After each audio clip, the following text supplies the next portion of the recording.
Ketemu lagi kita dalam Zona 1 Podcast. Salam ahlak. Ya.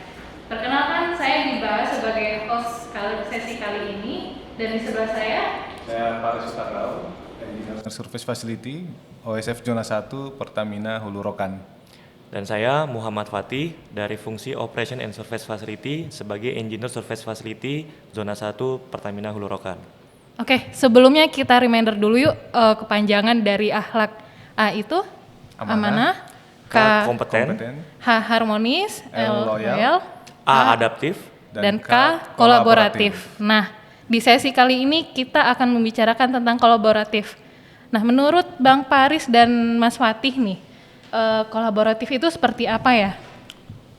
Kolaboratif itu itu merupakan kerjasama yang sinergis ya. Jadi kita harus membangun atau memastikan hubungan kerjasama yang sinergis baik dengan stakeholder maupun di internal Pertamina gitu. Nah, kalau dalam pekerjaan saya sekarang, Mbak Diba dan Bang Paris, karena kebetulan kita bekerja di fungsi Operation and Surface Facility, tentunya kolaboratif ini berpegang besar banget sih sama pedoman kerja kita. Karena tujuan dan visi kita itu untuk menyelesaikan suatu proyek di tahun berjalan. Nah, sebagai contoh, arti dari proyek itu sendiri adalah sekumpulan orang ataupun stakeholder yang berusaha bersama-sama untuk mencapai suatu tujuan. Nah, disinilah fungsi dari kolaboratif. Semua stakeholder itu harus satu visi. Jadi dengan adanya kolaboratif ini, kita bisa bekerjasama dengan baik untuk mencapai tujuan kita, yaitu selesainya suatu proyek yang berjalan. Mungkin.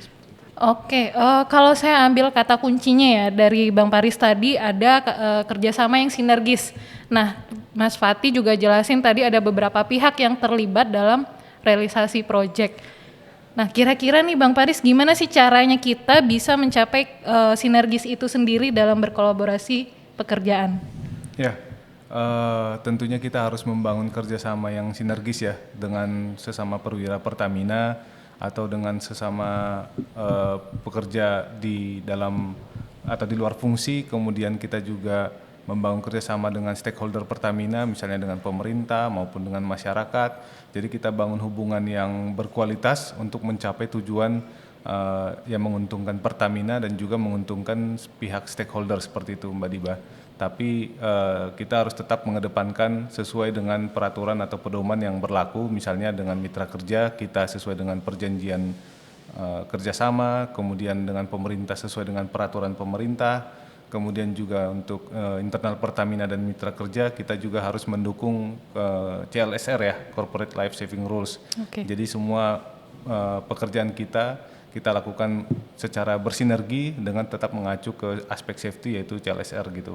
Ya, dari sini kita bisa ambil clue-nya juga ada pedoman-pedoman nih yang sama-sama kita pegang antar pihak, baik itu sesama perwira Pertamina maupun di luar dari Pertamina itu sendiri seperti pemerintah dan masyarakat.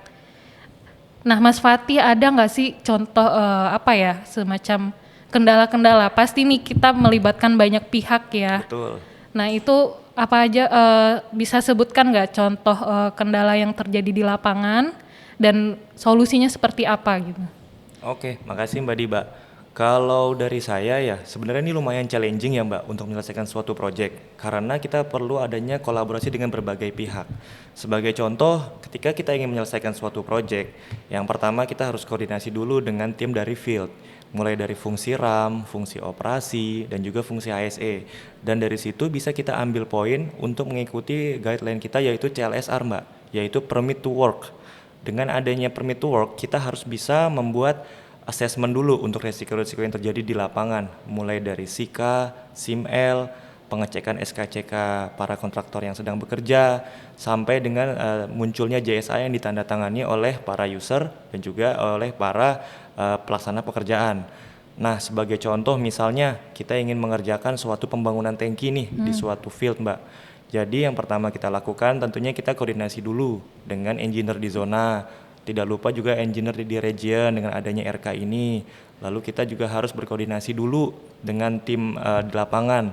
Apalagi ketika dia mau melakukan commissioning. Kita harus membuat meeting pre-commissioning dulu bersama teman-teman di lapangan yang melibatkan berbagai fungsi. Misalnya dari fungsi operasi, fungsi HSE, dan juga kita harus meng-cross-check dulu dengan elemen-elemen CLSR. Yang pertama, safety dan tools equipment yang digunakan itu sudah aman. Yang kedua, safe zone position. Di mana sih teman-teman ini bisa bekerja? Lalu kita assessment lagi apakah ada hot work di sini.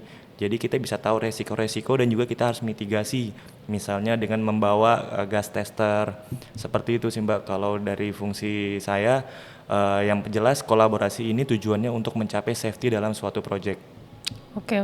Yang saya tangkap dari sini adalah itu gimana kita berkolaborasi dengan internal ya. Betul. Internal fungsi di dalam zona 1. Nah mungkin Bang Paris ada tambahan nggak kira-kira yang di luar itu kita gimana sih bersinergi atau berkolaborasinya?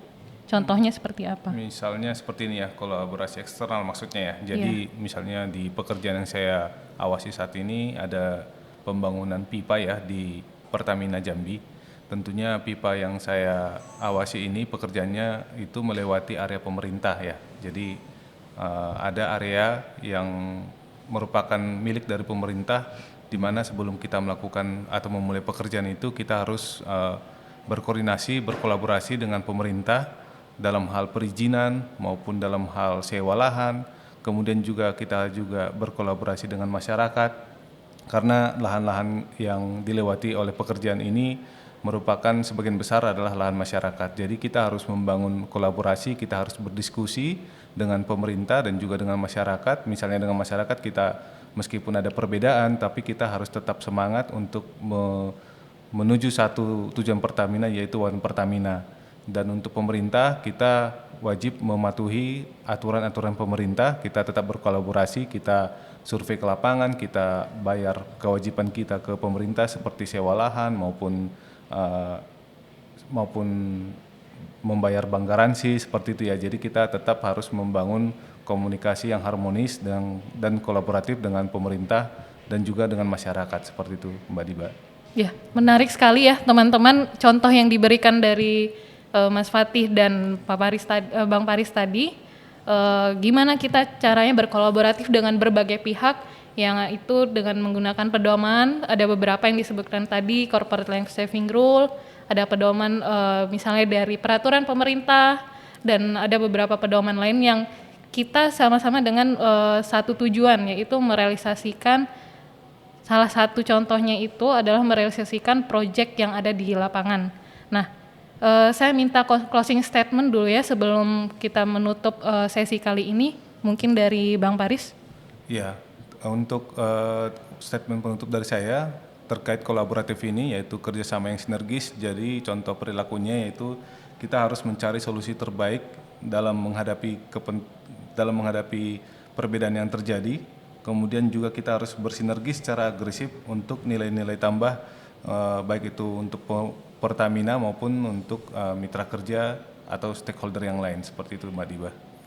Makasih Bang Paris. Kalau dari saya tambahannya tentunya fungsi kolaboratif ini salah satu tujuan utamanya adalah untuk mencapai aspek safety di lapangan. Baik, tambahan Bang Paris kalau dari saya tentunya untuk dengan adanya fungsi kolaboratif ini harapan kita aspek safety di lapangan bisa tercapai sehingga proyek dapat selesai dengan on time dan juga safety. Tentunya juga dengan adanya kolaboratif ini jangan sampai ada pekerjaan-pekerjaan di lapangan yang menggunakan shortcut. Stay safety, no shortcut.